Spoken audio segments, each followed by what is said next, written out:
We're so grateful to Osprey Packs for partnering with us and supporting the podcast, so please stay tuned for more about them later on. I have an opportunity for you to join me in real life for some real travel. Here's the latest Jump Adventures update. We are going to Greece for a bike and boat island hopping adventure this May 9th to 16th, 2025, and we still have space left. Check out jumpadventures.com to learn more and book now. We're going to have a yacht all to ourselves with ensuite cabins on board, so you get to sleep in the same bed every night as we start in Athens and make our way west toward the island of Corfu. You'll have your own bike for the week, e-bike if you want one, for cycling the islands as we go, in between meals crafted by our private chef on board, and all the relaxing you want to do on the top deck under the Mediterranean sun. These bike and boat adventures are our most carefree and relaxed trips. All you have to do is say yes and show up, and there's still space. Head over to jumpadventures.com to grab your spot now, and we'll see you there. I didn't know we were ziplining. Yeah, it's the fourth adventure today. 1 via Ferrata, 2 bridge, 3 rappel, 4 zipline. Today is amazing. This is the best day ever. And then food and beer. Welcome to the Budget Minded Traveler podcast, your source for the everyday inspiration and practical tips that make international travel accessible to everyone.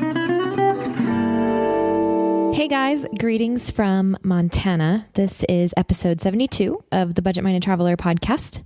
We have been in a series talking with North American expats who've left home behind to pursue life abroad, but today I'm actually interrupting our normal programming to bring you kind of a fun episode, at least that's what I'm aiming for, about a recent trip that I took.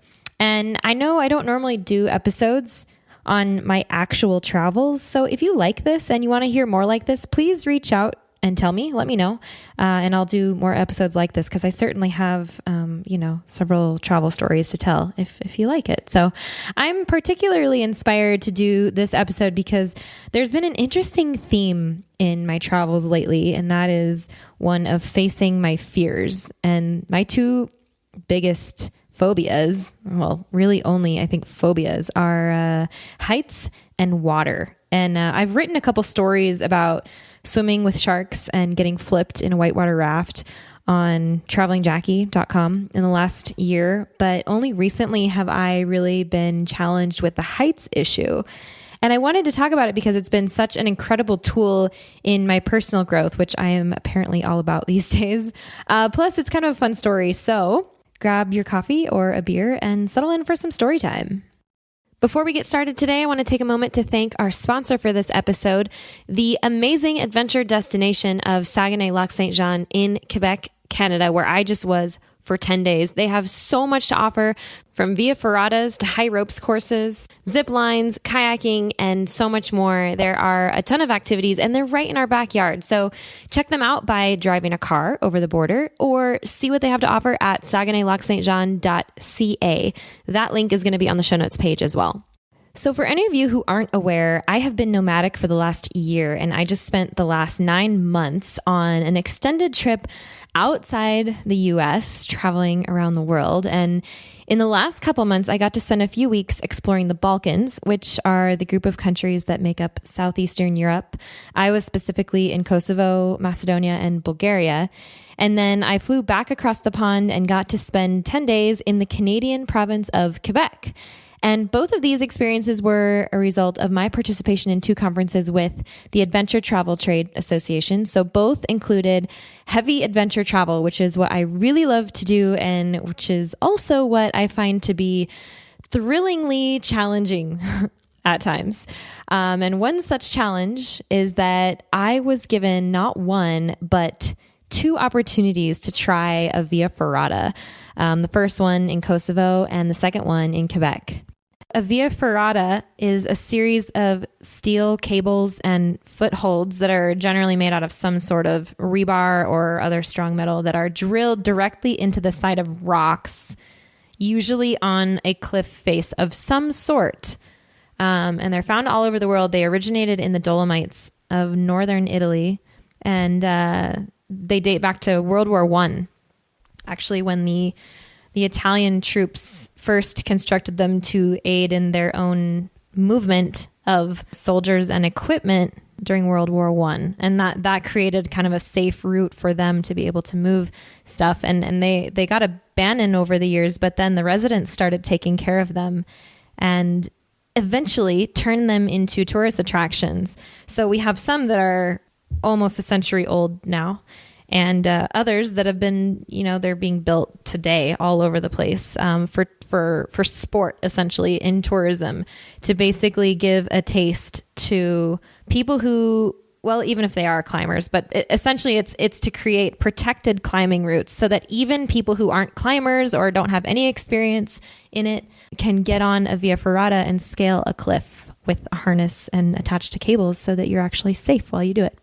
So as you can probably imagine, these things are not exactly fear of heights friendly.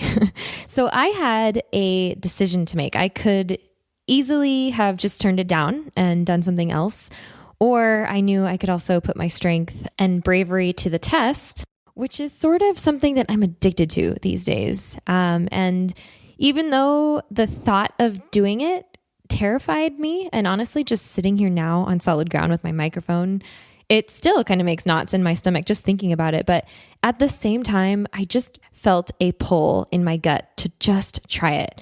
I've been doing all sorts of things that put me outside of my comfort zone these days. So I kind of figured, this was no different. It would just give me another opportunity to overcome something, or at least that was sort of my hope. That's what I was hoping that it would do. And you will also hear that that's not exactly what happened, at least not right away. So I'm going to guide you along, kind of narrating and playing some pieces of audio here today from different points throughout this mini journey of mine of facing my fear of heights through adventure travel. So part of this is audio that was recorded on the spot in various places, and part of it is from an interview I did for the Travelers podcast with Nathaniel Boyle, who also participated in the second Via Ferrata. So his is the other voice that you're going to be hearing from the experience as well. And if you want more of the story, you can catch that episode on his show. So through this format, you're going to get a little glimpse into a day in the life of my adventure travels and what goes through my head with a fear of heights. And also I'm going to share what I think the biggest surprise was of the whole thing and what my takeaways were, which I think can be applied way beyond the experience of a Via Ferrata. So we're going to start by taking you to Kosovo. I'm in Kosovo in the mountains outside of a little town called Peja. It's gorgeous. It's a blue, sunny day. And I'm about to do my first Via Ferrata. We just got out of the car and looked up, and there is a massive rock. We're in a canyon. There's a river. And they said, "This is our route." And I just looked up, and it's like a sheer cliff. I'm feeling a little nervous, excited, hopefully in a good way. And I'm really glad the sun is shining, because if the weather was bad, this would be that much worse. So here we go. Now, I wish I could have taken you on there with me, but I absolutely had zero capacity to even touch or think about getting out my phone during that Via Ferrata. But I was with a videographer who actually pulled me aside for a little interview at the end. It was harder than I thought it was going to be. I don't know if you really want to interview me about this. I was really nervous going into it. And I thought it was going to be exciting, and it was hard. I'm still thinking about it. I'm still processing what just happened, actually. Well, do you feel accomplished at least? I do. I feel really proud of myself. I am. How could I not be? I think that was one of the bravest things I've ever done. I have a real phobia of heights. So. What was the toughest part? There were 3 of them, and anything that was overhanging. The ladders were definitely the hardest parts, and any time that it went backwards, that was the hardest part every time. And not having close handholds or really intuitive places to put my hands and feet was tough. Not freaking out was hard. It takes like a trip like this to kind of get you over your fears. Like you would never have done this on your own, probably, right? No. And honestly, that's why I do things like this. It takes a lot of courage, and I guess confidence in yourself and your strength, but also having the right people around you, I think, is key. That's how I've been able to face a lot of my fears. This is the first thing I've done in a while that's been really tested my fear of heights, and it was the group that really helped me stay out of my head, I think, because that's really important. So I wanted to play that for you guys because I wanted you to hear the kind of nervous laughter and the instability that was my voice post that first, Via Ferrata. I'm so glad that we got that recorded. I actually have Evan Swinehart from Luminati.co to thank for that one. But I think the most surprising thing that came out of that was that I wasn't all that stoked on the Via Ferrata. And I actually wrote a story about it afterwards because it really scared me and it really kind of made me want to help other people who may be, in the same situation as me with a fear of heights, considering whether they should do a Via Ferrata or not. I mean, I think that this could apply to a lot, anything that would mean facing your fears. But I did write a piece on this and I'm going to link to it in the show notes page. It's on travelingjackie.com. But I wanted to kind of share that, it didn't necessarily work for me. I didn't really overcome what I was hoping to overcome. I wanted to have fun. I wanted it to be exciting and I wanted to get to the top I just nailed it. I did really well. And instead I was like, wow, that just wasn't what I was hoping for. You know what it was? It was what I expected. It was really tough. And so it took me a while to actually come around and try and figure out if I wanted to do another one. But the question then was, at what point do I experience a breakthrough? Would it happen on the second one? What if it didn't? Would it happen on the third one? And so I still had that curiosity down in my gut. I just wasn't sure if I would do another one or not. But within a month, I was faced with the opportunity all over again. And actually, what's interesting is I had the opportunity to do 2 different ones in Quebec. And I wasn't that brave. I only did one of them. But there was a day that we had an option. And the option for me was a Via Ferrata or a high ropes course. And so I decided to do the high ropes course, thinking that it would be easier than the Via Ferrata. And oh my goodness, this was the extreme, I'm putting in air quotes here, extreme high ropes course. And I have seen that word used in marketing a lot of times, but never have I ever experienced something that fit the extreme label so much as this ropes course. Our very first element was climbing a really unstable ladder that changed bases 3 times on the way up 30 feet up in the air. And once we got up there, we proceeded to do this ropes course, which it was just like an obstacle course up in the sky, in the canopy of the trees. I mean, there were things we had to climb across, things we had to crawl through. But the crazy part of it was that nothing was stable. Like you could never get comfortable with it because they threw in, it was like booby trapped. They threw in things that swiveled or they actually weren't solid ground that you step, they like trying to make you fall just to keep you on your toes. If you have any sort of sense of adventure and you're not, scared of heights, you would love this ropes course. It's actually it's called Cap, excuse me for my French, but it's called Cap Jazou. It's CAPJASEUX. And that's in Quebec. And I highly recommend this ropes course. If you have any interest in doing it, go do that. I was really proud of myself because I actually made it all the way through that one. But honestly, more than one time I was up there thinking, why did I think that this was easier than the Via Ferrata? This is not easier. It was incredibly physically demanding, way more so than a Via Ferrata. And we're still 30 feet up in the air, just clinging to things. And so that was actually really interesting and ended up being very strategic for me because it literally was, I think, 2 days before the Via Ferrata that I did opt to do. And so I feel like I had kind of a last minute booster training to kind of whet those muscles again, and get me used to being up in the sky, which I don't know if I'll ever be used to that. But this was a really good step in the right direction to complete the Via Ferrata. And so I'm going to take you now to the second one. I am on my way to my second Via Ferrata in a month. After the first one, I wasn't sure if I wanted to do another one, and today I'm going to test that.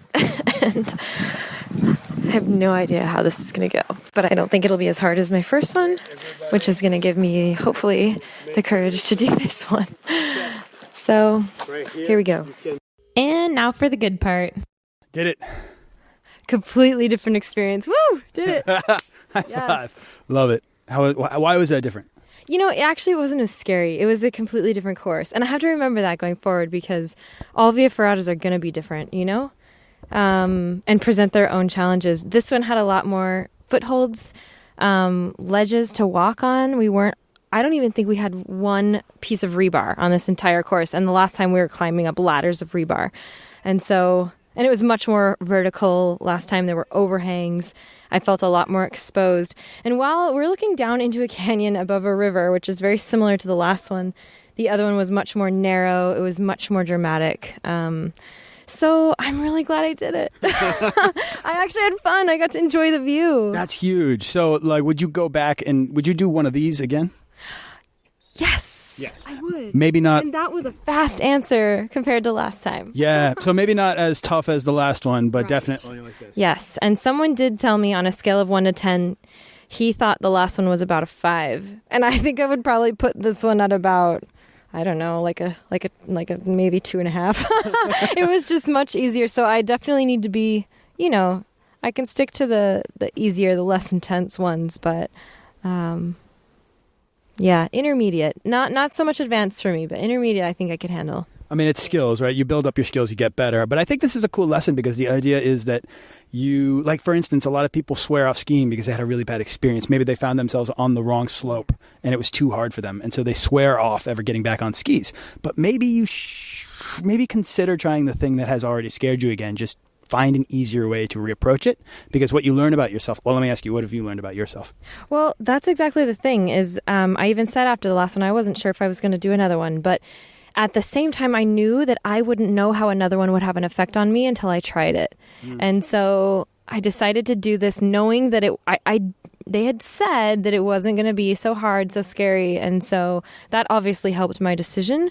But I just wanted to know how I would react. And this was exactly the experience I was hoping for. And so for me, that was a mosquito. Mosquitoes everywhere. Yeah. Everywhere.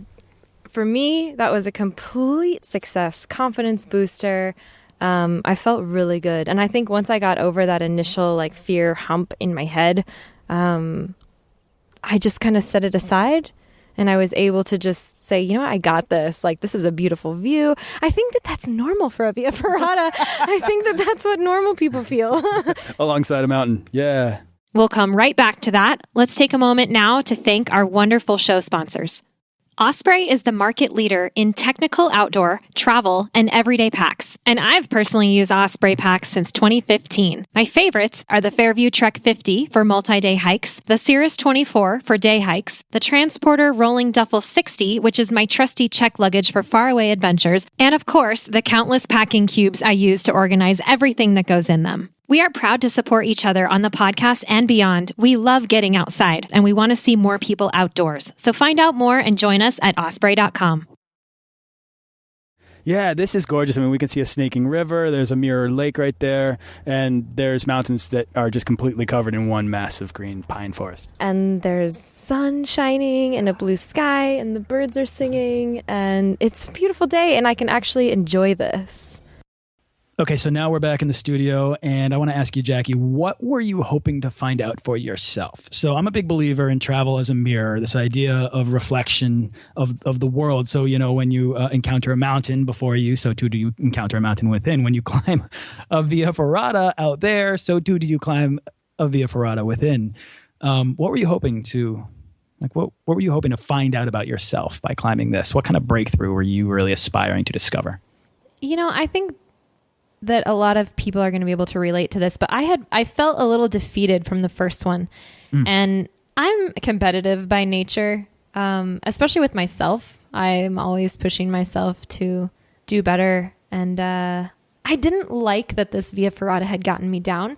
I don't think this doesn't come from a place of pride. It comes from a place of, I really wanted to conquer that.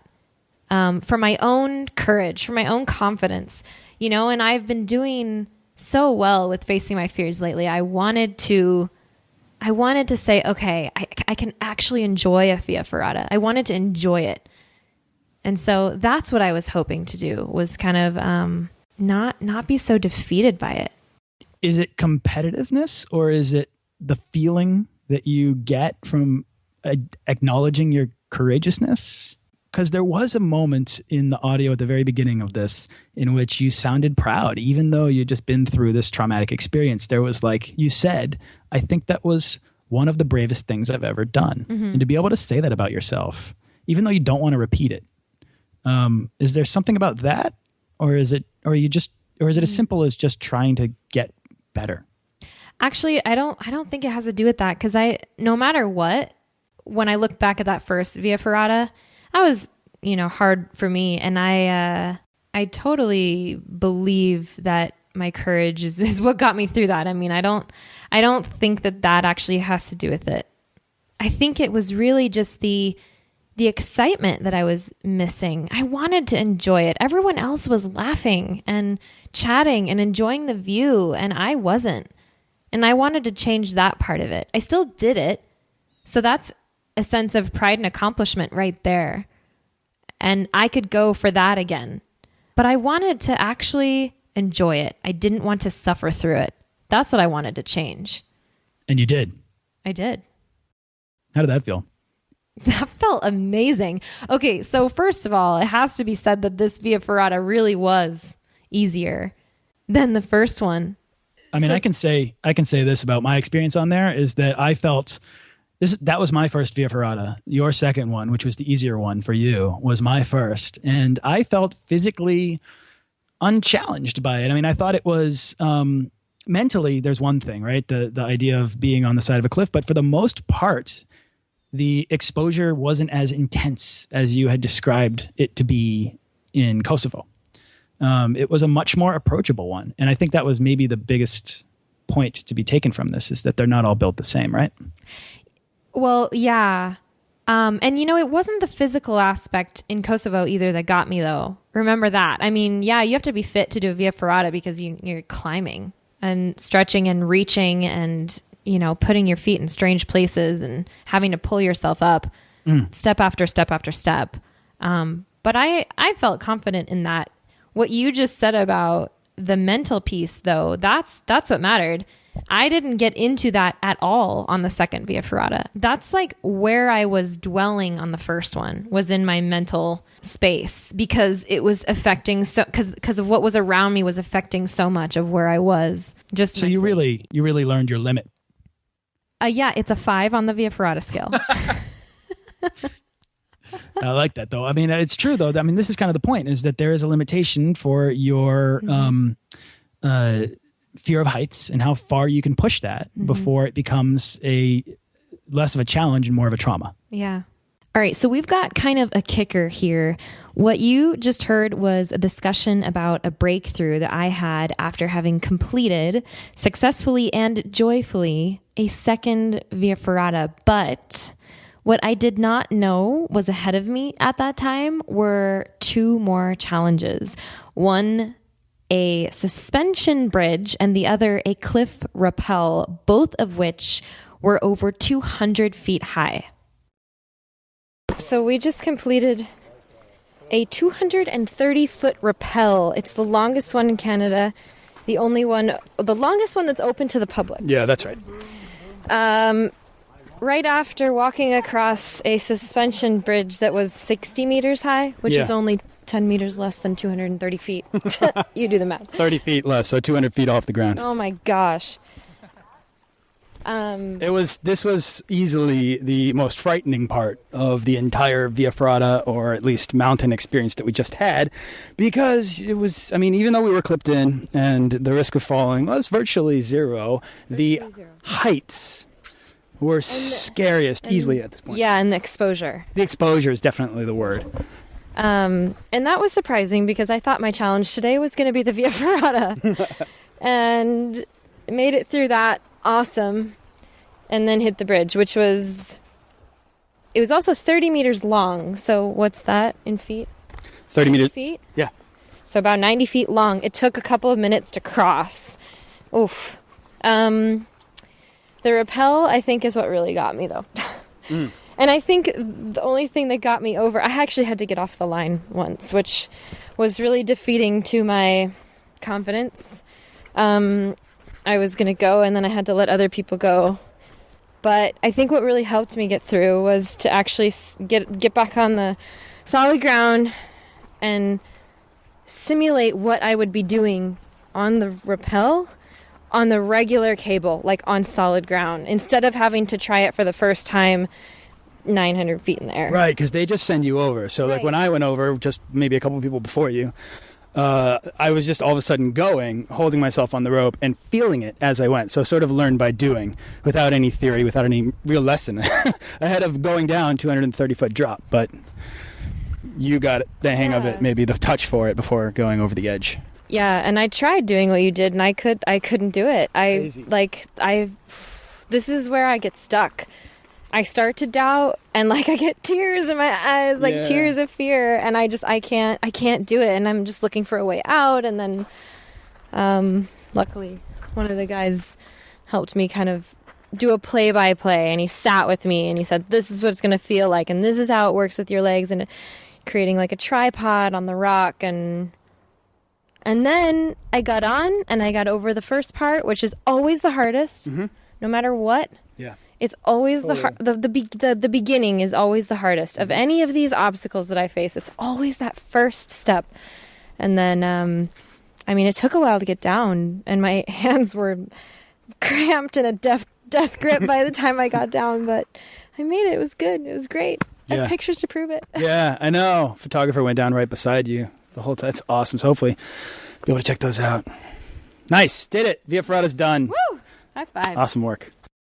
All right, bear with me. We're going back into the studio. Here's Nathaniel. You got up on top of that mountain and you felt really great about what you had achieved. And then what followed was we walked across the top of the mountain, down a little ways, and then we ran into a bridge. What was it like then to feel this sense of accomplishment, having just done that, only to then run back into your fear? It was interesting because the whole time I was so concerned with the Via Ferrata, I didn't even think about the bridge. And so coming up on the bridge and seeing the slats of wood that were a foot apart each. I mean, how far apart were those? It wasn't something that was you could close your eyes and walk across. No, you had to actually look down, pay attention to your footing. Yep. Which was not awesome for me. And again, you're clipped in, but it was 90 feet across. It took over a minute to walk across. I don't know how, I kind of started booking it at one point. I was like, I need to just get off this thing. It was never comfortable for me. The bridge wasn't. No, especially because it's a suspension bridge. It's swinging.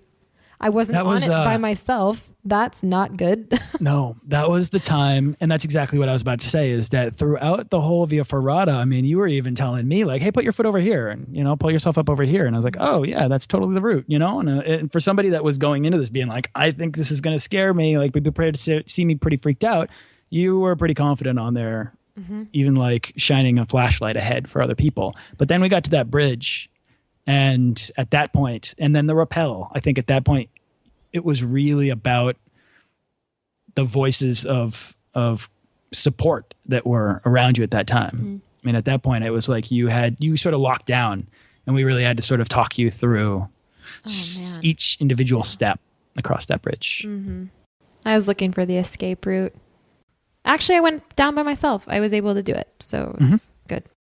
Yeah, but you don't sound quite as even right now as you're recounting this, the tenor of your voice has receded a bit. It's almost as if you're back you're back faced with that fear, that trauma, that trouble, that sense of there's not much to be learned here. There's just like a dark place that I don't really want to go back to. No, that's not true. Okay. I'll fix that.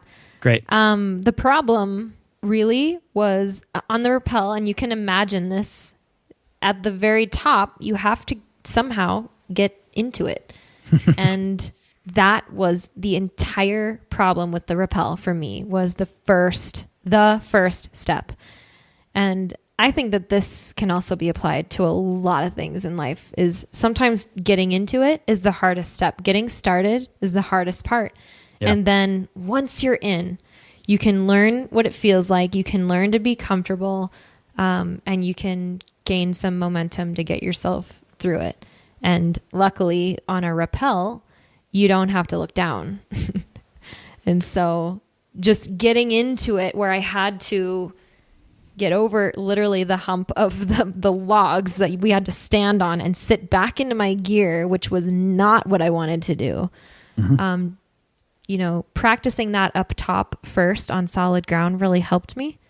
And then I thought, okay, I now I know what it feels like. I just have to replicate this on the actual line. And that's what I did. And that's what got me over the first step that kind of dropped me into the rappel. And then I was able to make my way down.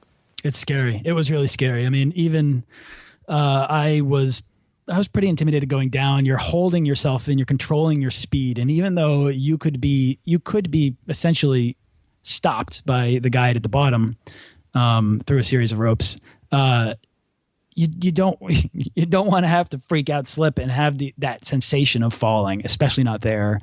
There was just a sheer cliff face. It was wet. That was another thing. Like your footing it was tough to get good footing. So that whole thing was pretty intimidating. But I really do think that in the process of building momentum in life against your fears, that first step is always the hardest part, because you lock yourself down in the resistance and you make a mountain out of or basically what you're doing is you're focusing on the summit. Nobody just goes from the foothills to the summit in one step at all. And so I think that's really the key takeaway here. Okay, is there anything else that you want to add to this conversation that we haven't really touched on, just about fear, or maybe an approach or a tool or a piece of advice that you might have for somebody who's interested in not just doing a via ferrata and heights scare them, but going rafting and water scares them, or going skiing and speed scares them, whatever it is, just approaching your fear. I feel like for me, it's listening to this conversation, I realized that I think the skiing metaphor is really great, because I think what skiing did for me is it taught me to think on my feet. And the better I got, the faster I could think. And to this day, I actually think I'm pretty great under pressure. Like I can react and respond, and I can trust myself in those moments. So the way that I approach fear, the way that I approach a via ferrata, is just to go forward one step at a time, one rung at a time, one clip at a time, one, grip up a mountain at a time. And eventually I hit a summit. And I think that is really the metaphor to pull out from all of this that I've learned. But that's how I do it, because I have a particular confidence in myself, and I don't have the fear that you do. Mm-hmm. And so I'm glad that you said that, actually, because I think that really matters. I think it does too. We need to be confident in our own decisions when we're the ones involved. And if that means stepping out of the raft, getting out of the river, and not hitting those 4+ rapids that they promised you were going to be 3s, then more power to you. Your safety is not guaranteed. That's the thing. So if it's going to be, if you imagine, if you can sense, I think this is a gut thing, but if you can sense that it's not going to be worth it to you, don't be ashamed to not do that. You just said, when it comes to rafting rivers and all this, and I'm just nervous just sitting here thinking about going whitewater rafting again, because I don't ever want to go whitewater rafting again after the last time. I got flipped in my last raft. Yep. That was one time too many for me. Yep. Yeah. And so, but I've learned. I did it and I learned. That's the other thing though, is I did do it and I learned from it. And so, I've whitewater rafted several times. I don't know if any of them have been particularly enjoyable for me. But that's on my own personal level. That's where I fall onto the spectrum. You know, I know what I'm going to feel when I'm out there. And if my gut says, I want to try this, I'm going to listen to that. And if my gut says, okay, I'm done with this, then I'm going to listen to that too, because it's up to me. You know, I don't have to prove anything to anyone. I'm growing with my own courage and confidence, and assessment skills and abilities as I go. And, you know, those can always change. I mean, I might not run out to do another whitewater trip right now, but maybe in a year I'll feel better about trying it again. So I wouldn't put a permanent cap on any of that either. I mean, because we change and we grow as we live and experience. So, you know, I think I'm always open to the possibility, but listening to ourselves is really, I think it's the answer to any of these things. You know, just you know whether you want to do it or not. So there you go. Trust yourself, listen to your intuition, and be proud of however much you're able to accomplish. Because I think the key here is that no matter who you are, the approach alone, when we're talking about a fear, like a very strong fear, is a powerful step. And it's all about incremental steps. It's all about incremental progress. It's all about breaking it down into what's before you and achieving that so that you just grow. And you know what? You can't fail either. You can't. If you're pushing yourself at all, that's progress. Even if you get to the start line and make the decision, it's still progress. Love it. Okay, that's it for the recordings. And without trying to sound too cliche here, I want to just recap and point out what I think were my biggest takeaways from this whole experience. And I really think that these can apply to many things in life. One, any step towards facing a fear is a success, no matter how small. Two, trust your gut. The decision to face your fear is solely yours. Three, getting started, getting over that first step is the hardest part. And finally, who you surround yourself with absolutely matters. And I would challenge you guys, because this is how I love to do it, to use travel, use adventure travel, use these kind of activities to test these grounds for yourself. So again, you can catch another version of this interview on the Travelers podcast, and the notes from this episode will be on the show notes page at thebudgetmindedtraveler.com/72. And once again, thanks to our sponsor, Saguenay-Lac-Saint-Jean, the very region that challenged me to the high ropes course and has one of the most beautiful via ferratas in North America on the Saguenay Fjord in the national park. It's an incredibly beautiful area, reachable by car from the U.S., accommodating to families, and they have activities for every kind of traveler. So be sure to check them out at saguenay-lac-saint-jean.ca to find out more. And since this was a bit of a different style of episode, I really would like to know what you thought of it and if you'd like to hear more about my specific triumphs and trials as I travel around the world. So let me know. You can always email me or reach out to me via the contact page on my website, or, you know, hit me up on Instagram. Traveling Jackie is my handle there. All right, that's it for today. Thanks for listening, you guys. I will catch you next time.